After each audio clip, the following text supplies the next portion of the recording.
these events all the worst is that they didn't come as a result of some accidental overreaction to one day's protests, but as the result of a culmination of 6 weeks, an apparently calculated and deliberate policy to kill and maim unarmed protesters who pose no threat to the forces on the Gaza border.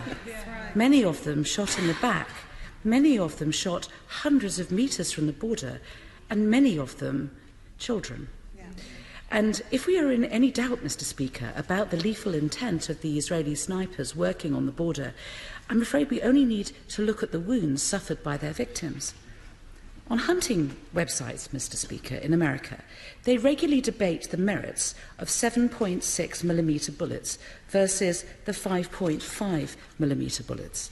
The latter, they say, is effective when you want to wound multiple internal organs, while the former is preferred by some because, and I quote, it is designed to mushroom and fragment, to do maximum internal damage to the animal.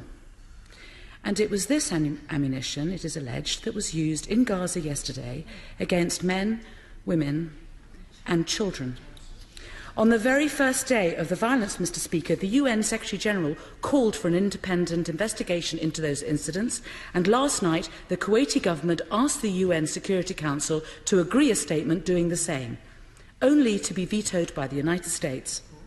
And while I agree with every word of that Kuwaiti statement, it is easy to see why the US vetoed it, because it was critical of their Jerusalem embassy move.